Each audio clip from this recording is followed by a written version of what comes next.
Matapos makita yon ng kasamahan ng kalaban ni Ruble, ay biglang sumipol yon na para bang merong tinatawag. Hanggang sa ilang minuto lamang ang lumipas at biglang nagsilapitan ang mga buwayang naroon sa lawa. Gulat na gulat si Ruble noong mga panahong yon dahil sa ginawa ng mga ito. Animoy maging ang mga hayop na nakatira sa kanilang lugar ay pag-aari na nila ng tuluyan. Alam ni Rubleng mahihirapan siyang talunin ang mga ito kung meron pang mga alagang makikisawsaw sa kanilang labanan. Wala nang maisip na paraan si Ruble kung hindi ang gamitin ang isa niyang abilidad na natutunan niya habang nagsasanay. Agad niyang sinaksak ang kanyang dibdib gamit-gamit ang kanyang mga kamay. Matapos nitong mahugot ang kanyang kamay, ay biglang umapoy ang mga mata ni Ruble. Agad yung nawala sa paningin ng kanyang mga kalaban na siyang labis-labis na ikinagulat ng mga yon. Agad namang kinuha ni Ruble ang dalawang bata at biglang kumaripas ng takbo papalayo sa mga ito. Hindi na sila nasundan ng tingin ng mga yon dahil sa malahanging bilis ni Ruble. Ilang minuto pang pagtakbo ay bigla na silang nadapo sa bayan. Hirap na hirap si Ruble noong mga panahong yon, pero pilit niya pa ring tinanggal ang tigalpong nakabalot sa mga batang yon upang makauwi na sila ng ligtas. Matapos yan ay dali-dali ring umuwi si Ruble dahil alam niya sa kanyang sarili na maaari niya yung ikamatay kung hindi siya agad matutulungan ng kanyang maestro. Awa naman ng Diyos at nadatnan niya ang kanyang maestro na katatapos lang magrosaryo. Oh, Ruble! Napano ka? Tanong ni Nong Jem habang dali-daling lumalapit sa kanya. Tanging pag-ungo lamang ang naisagot dito ni Ruble na siyang ikinabahala ni Nong Jem. Kumuha kaagad ito ng buhay na manok upang ipakain kay Ruble. Ayon kasi kay Nong Jem na kapag baguhan ang maranhig sa ganoong abilidad, ay maaari niya yung ikapahamak. Labis-labis naman ang pasasalamat ni Ruble sa kanyang maestro dahil sa lawak ng nalalaman nito tungkol sa kanilang uri. Animoy pinagtagpo talaga sila ng tadhana upang makipaglaban sa mga nilalang na panig ng kaliwa. Si Ruble ang lakas at si Nong Jem naman ang utak at gabay niya. Matapos nitong makakain ng buhay na manok, ay sinamahan yon ni Nong Jem sa kanyang silid upang magpahinga. Sumapit ang gabi ng mismong araw na yon at binalikan si Ruble ng kanyang mga nakaharap. Sa pagkakataong ito ay sila mismo ang dumayo sa bahay ni Ruble upang maghanap ng paghihiganti. Nung mga oras na kumakain pa lang sila ng hapunan, ay meron ng nararamdaman ng kanyang maestro na umaaligid sa kanilang tahanan. Animoy sa bawat pagsubo nito ng kanyang kinakain ay umiikot ang paningin nito papaikot sa kanilang tahanan. Alis to, Ruble. Meron akong nararamdamang kakaiba. Wika ni Nong Jem. Hindi naman nakaimik si Ruble dahil sa abala rin yon sa pagkain. Agad namang tinapos ni Nong Jem ang kanyang kinakain at dali-daling tinungo ang kanyang silid upang kunin ang kanyang mga panangga sa mga masasamang nilalang. Pagbalik nito ay meron na itong daladalang buntot ng pagi at merong isinuot na animoy isang sinturon na merong mga sisidlan ng iba't ibang uri ng pangontra. Bukod pa dyan ay meron itong isinuot na kwintas na ikinasilaw ng husto ni Ruble. Ayon kay Ruble, na hindi niya kayang maaninag si Nong Jem noong mga oras na yon dahil sa sobrang liwanag na naibibigay sa kanya ng sinuot niyang yon. Maestro, ano yan? Masyadong nakakasilaw. Wika ni Roble na silaw na silaw. Ito ang 3 persona ng Siete Virtudes. Punong-puno ng karga at buhay na buhay. Mabisang pangontra sa lahat ng nasa panig ng kaliwa. Minsan ko lang tong gamitin, Roble, dahil sa pamana ito ng aking mga ninuno. Labis-labis ang pangangalaga ko rito, kaya ngayon mo lang ito nakita sa akin. Kapag merong mga nilalang na naghahamon sa akin, ay yun lang din ang pagkakataong inilalabas ko ito. Wika ni Nong Jem. Hindi naman nakaimik si Roble dahil sa sinabi ni Nong Jem. Ang tanging nagawa niya na lamang noong mga panahong yun ay ang magtakip ng kanyang mga mata upang hindi masunog ng agimat ni Nong Jem. Manalangin ka, Roble, sapagkat niyayakap ng Diyos ang mga totoong naglilingkod at naniniwala sa Kanya. Dagdag pa ni Nong Jem. Matapos itong marinig ni Roble, ay nanalangin siya ng nanalangin hanggang sa paunti-unting nawawala ang liwanag. Sa bawat sampid niya ng kanyang dasal, ay siya namang pagkawala ng matinding liwanag ng agimat ng kanyang maestro. Nang makailang beses na siyang paulit-ulit sa pagdarasal, ay doon na humupa ang nakakasilaw na liwanag ng agimat na yun.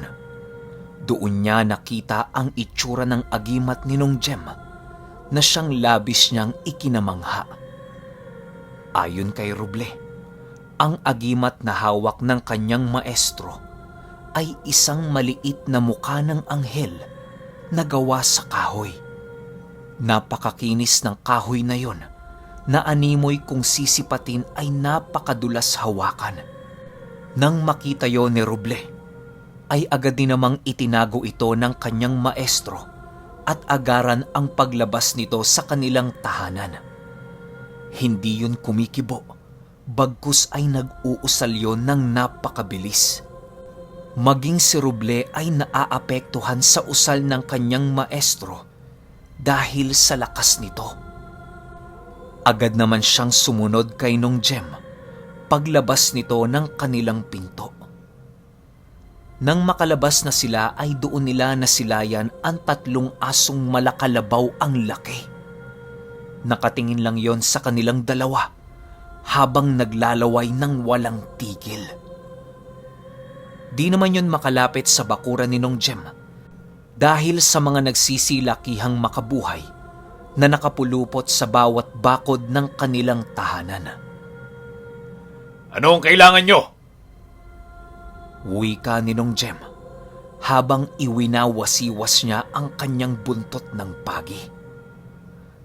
Tanging pag-ungo lang naman ang nagawa ng mga asong yon at ni isa sa kanila ay walang nagsasalita.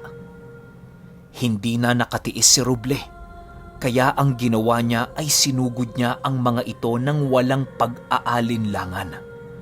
Agad namang sumugod kay Roble ang 3 asong yon. Paglabas ni Roble sa kanilang bakuran, ay siya namang pagkagat ng mga lobo sa kanyang katawan. Hindi naman ito kayang saktan si Roble, pero kaya siya nitong hindi pagalawin sa pamamagitan ng paghiwalay ng mga nagdudugtungan niyang kalamnan. Hindi na yon pinahintulutan ni Nong Jem at siya mismo ay sumugod na rin upang tulungan ang kanyang disipulo. Paglapit niya rito ay siya namang pagsipulasan ng mga nilalang na yun na parabang iniiwasan si Nong Jem. Gulat na gulat si Roble noong mga panahong yun dahil sa bilis ni Nong Jem. Animoy hindi yun matanda kung kumilos, gawa ng para na silang magkapantay ng bilis nito. Agaran nitong naabutan ang isang lobo at walang sawang pinaghahampas ng kanyang buntot paging dala. Nagsisisigaw ang lobong yon habang patuloy ang pagbulwak ng dugo nitong napakaitim galing sa kanyang katawan. Hanggang sa dahan-dahan na yung napahandusay sa lupa dahil sa hindi tumitigil na paghataw sa kanya ni Nong Jem. Kahit nakapikit na ang lobong yon, ay patuloy pa rin sa paghataw si Nong Jem. Si Roble naman ay nagbitaw na ng tigalpo patungo sa isang lobong akmang susugod na sa kanya. Pagtalo nito, ay biglang naparalisa yon sa hangin at agara naman itong sinunggaban ni Roble. Dahil sa galit noon ni Roble, ay biglang lumabas ang isang nakakakilabot na kakayahan ng isang maranhig. Biglang lumaki ang bunganga ni Roble na halos masakop na ang buong pagmumukha nito. Nang akmang kakagatin na niya ang lobong yon, ay bigla siyang inawat ni Nong Jem. Roble! Itigil mo yan! Sigaw ni Nong Jem habang hinahabol ang isa pang nilalang. Nang marinig yon ni Roble ay agad din namang bumalik ang kanyang wisyo. Nang mapansin niyang hindi na makakaalis ang lobong yon, ay agad niya itong ibinalibag sa bakod na kung saan merong mga makabuhay na nakapulupot. Nagsisisigaw ang nilalang na yon habang nagliliyab ang bawat dugo nitong tumutulo sa makabuhay. Ilang minuto lang ang lumipas at bigla na lang nawala ang lobong yon at ang tanging natira ay ang buto nito sa bakod nila. Matapos yan, ay dali-dali niyang ibinaling ang kanyang atensyon kay Nong Jem upang magbigay ng karagdagang tulong sa kanyang maestro. Nang masipat niya yon, ay doon niya nakita ang nakakulong na aswang na lakat sa lupa. Ang aswang na lakat ay ang tawag sa aswang na walang kakayahang magpatubo ng pakpak o lumipad. Balik tayo sa kwento. Nang makita yon ni Roble, ay doon niya nakita ang simbolong ginamit doon ni Nong Jem. Pamilyar sa kanya ang simbolong yon dahil nakita niya na yon sa isa sa mga gamit ni Nong Jem. Ayon kay Roble, na kung hindi siya nagkakamali, ang isang simbolong nakita niyang yon ay ang Sigillum Dei Ameth. Maliban pa dyan, ay ang mga simbolong hindi na niya maunawaan kung para saan ang gamit o kung sino ang pinanggalingan ng mga simbolong nagawa ni Nong Jem. Siguro naman magsasalita ka na. Tanong dito ni Nong Jem. Hindi umimik ang nilalang na yon at tanging pag-aangil lamang ang naibabato nito kay Nong Jem. Dahil sa pasensyosong tao si Nong Jem, ay hinintay nilang magsalita yon nang hindi sinasaktan. Dahil sa pagmamatigas ng nilalang na yon, ay napilitan si Nong Jem na gamitin ang isa sa kanyang mga pangontra laban sa mga nilalang na nasa panig ng kaliwa. Animoy pinag-e-eksperimentuhan nito ang nilalang na kanilang nahuli.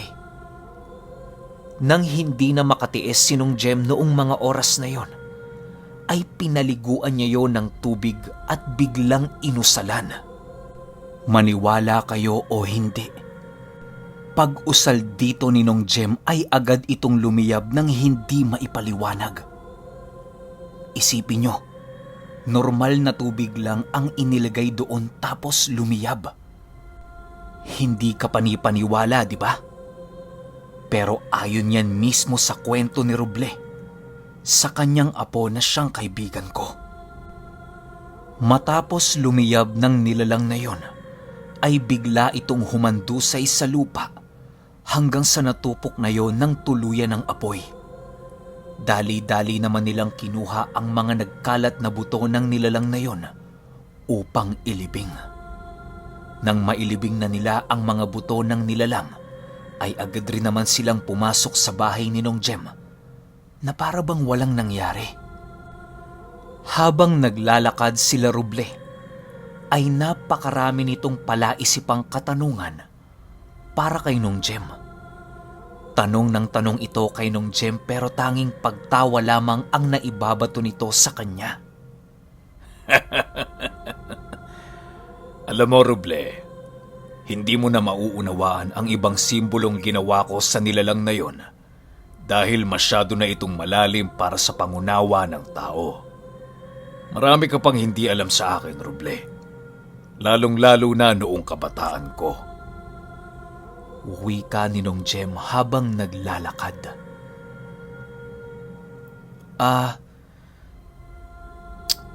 Maestro, paano mo naman may papaliwanag ang bilis mo kanina sa laban? Tanong ni Ruble. Kaya nga nagsuot ako ng agimat, Ruble, kasi matanda na ako. Ano ka ba?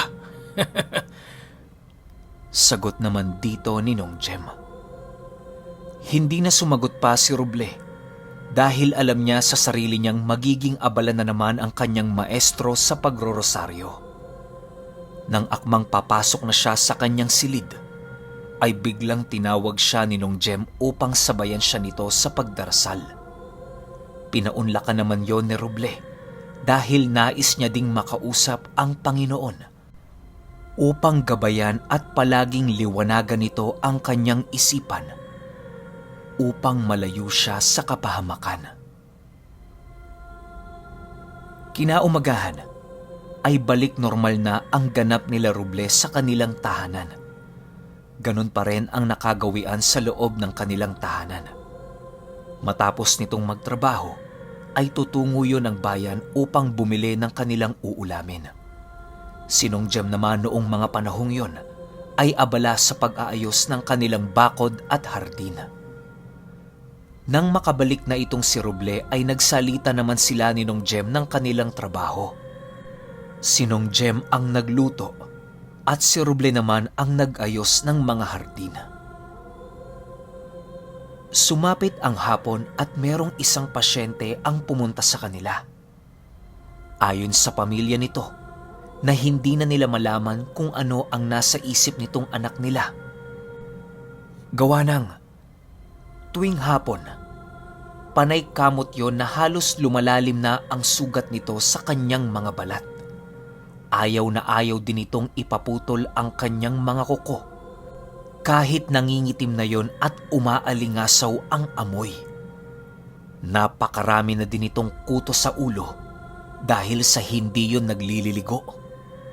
Maging ang hita nito ay punong-puno na ng sakit sa balat dahil sa paglublob nito sa lupa at pagkain nito. Di rin yun natutulog na siyang labis na ikinabahala ng kanyang pamilya. Nang pumunta yon sa bahay ni Nong Jem, ay matinding pagwawala ang ginawa ng binatilyong yon na kailangan pa yon hawakan ni Ruble sa liig upang mapatigil. Okay, sunod kaagad natin yung 9.